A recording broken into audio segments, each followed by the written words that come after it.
Now, I know some of you are probably confused right now with how the power of King Crimson works. I know this has been a very controversial stand. A lot of people don't understand how it works because it erases time, therefore, it goes to a certain point in the future of time. It goes forward through time in a way. And that can be very confusing just for some people. But allow me to break this down for you guys how the power of King Crimson works.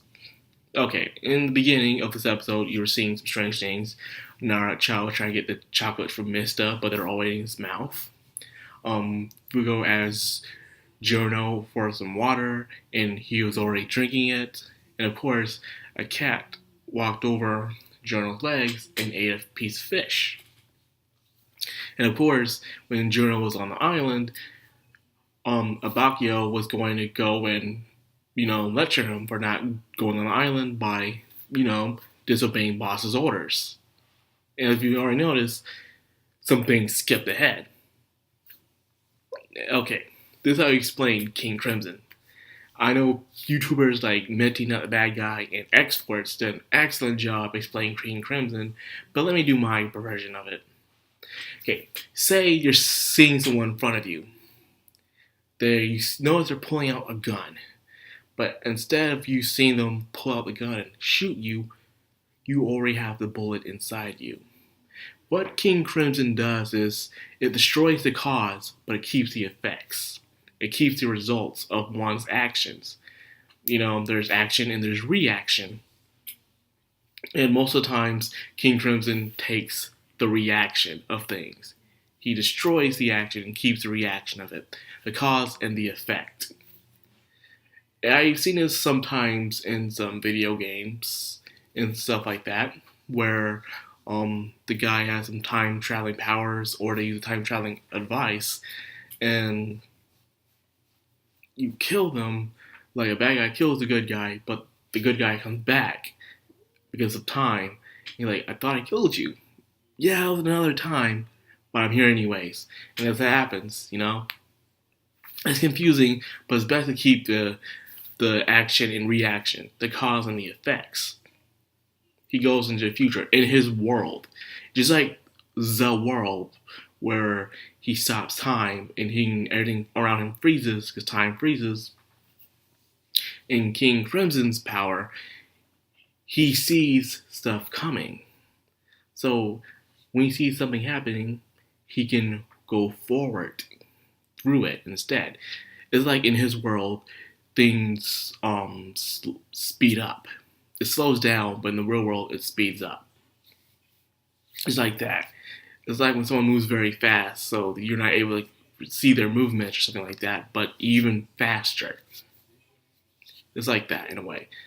It's like where in the world, everything is frozen, so you just make the move, you throw your knives, you have everything set out for them, you do whatever the heck you want.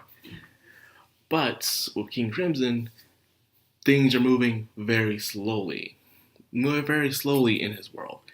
So they're still moving, but very slowly, and he sees what's going to happen. He sees stuff happening. So while you may still think that person's staying in front of you, what's really going on is they activate his world, and he's able to actually see what's going on, what's going to happen. So therefore, he's able to walk past it, and then just finish the blow. And then, as you are thinking you're about to attack someone, that body disappears, and as you have a hole in your chest. That's how it works. I know a lot of people use the "it just works" kind of meme, but it actually does work. It's like Dio's world, but it works differently in a way. And a lot of people didn't understand that. Well, I guess the writer himself had a hard time explaining how that stand works, but when you actually put some better examples, you can help people understand the power of King Crimson. It erases time, but more like it moves forward in time, if you ask me. Like, it sees the things that are happening in the future, therefore, thanks to its world, even if it's said in the show, its world, it can go forward into that world faster than what's going on in reality. His world defies physics, and because of that, he's able to go forward into it and stops things from happening. He can change it the way he wants to. However, only for a certain amount of time, give or take 5 to 10 seconds. He's allowed to do that. And because of that, the way to avoid a stand as fast as possible, you have to think randomly and quickly. You have to think so many moves ahead in order to be ahead of the stand. But eventually, sooner or later, the stand will eventually catch up to you and give you the finishing blow. So that's one of the defects of King Crimson, but it's not enough to really stop him because it's impossible to stop him. You can delay King Crimson for a while, but stopping him in another turn is going to be extremely difficult. It's almost like, how with the world, you have to move extremely fast, or you must have the world yourself to stop it. Have a more stronger duration of the world, like with Jotaro and Dio. And with Bite the Dust, with Kira, you must cause an event that Kira himself won't be able to see. Someone must find out Kira's identity without the bomb itself realizing that. Because you ever noticed in the past of Diamonds Unbreakable, how the little boy was able, every time someone will find out that who Kira is, the bomb will activate. However, the boy didn't know who Josuke was. He just called him and told him to meet them there. So therefore, Josuke didn't know who it was. He just knew that he was going to see somebody there.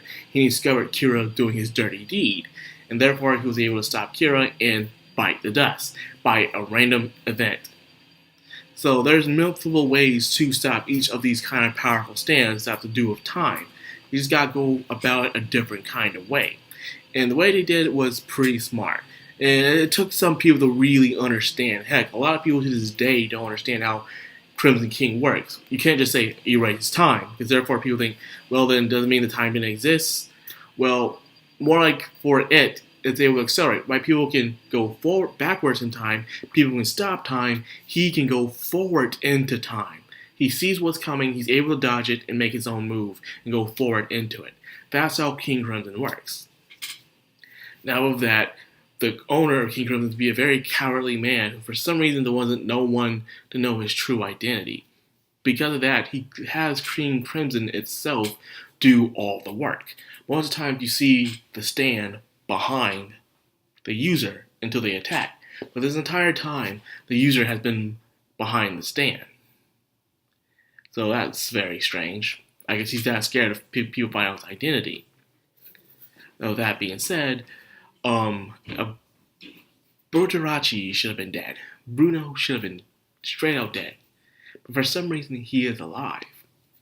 He was having headaches saying how it was blood loss, but apparently Giorno made sure he had enough blood, but it was still going on. And then plus, he also had his little thorn stabbing through his hand, but he didn't feel the pain. So something's going on with Bruno that he's not letting everyone know onto. And some very strange secret. Something probably even more bizarre is going on here. So that being said, Bruno told everyone, yes, he came here to betray the boss. The boss was trying to kill his daughter, and he don't believe the boss is a good person. We understood why he wanted to get rid of the boss from, the last episode. So he told people, if you don't get on this boat, you'll become a traitor towards the organization, and probably the elites will be on your ass.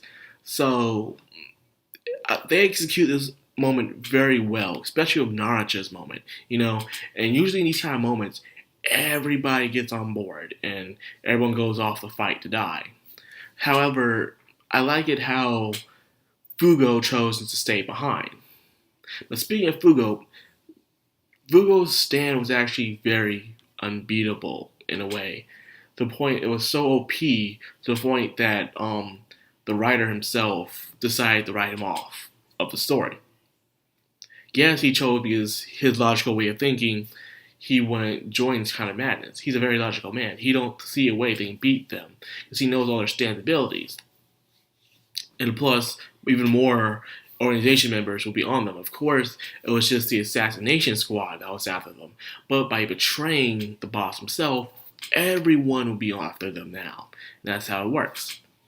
So, Fugo staying behind was very logical and reasonable. And at the same time, he was written off the character because he was too OP. Because in a way, you could just use his power to actually Purple Haze to destroy King Crimson if he wanted to, actually, when you think about it. He just needs bursts. So even if King Crimson does see his power coming, the smoke still gets him because he won't have time to move out the way, which how it works. Now, however, you will see him again in light novels. He has light novels where he's taking out one some member, and he does survive this, fortunately. Because I do like Fugo. He's a pretty cool character. Now, as for the others, like, Naruto, Bakio, and Mista joins because he believes that Barachi wouldn't choose a fight. He know he couldn't win. Bakio chose it because of loyalty. Journo because it was his plan all along. And of course, there was also Naruto. His moment was very emotional. He didn't know what to do. Naruto is a soldier who doesn't know how to think for himself. He'll usually go off of orders. So the first time in his life, he was told to decide for himself on what he wanted to do.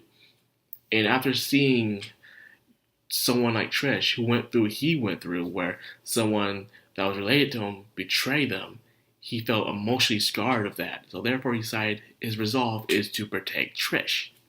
So yeah, this episode was good. I like it. You get to see the powers and explanations of King Crimson. You get to see the group talking and saying, going off their next stage of the plan, because God knows what's going to happen next. It's not going to be pretty. Yes, this was great. This is a good episode. Well executed, very emotional, especially towards the end. I love it all the same. So anyway, that's all I got for the video. I hope you guys enjoyed it. If you do, and you do like my channel and the stuff I do, leave a comment, subscribe, and of course, hit that bell icon so you get notified of all this goodness. Anyways, I've been Madcrown on Manime, signing out. Have a good one.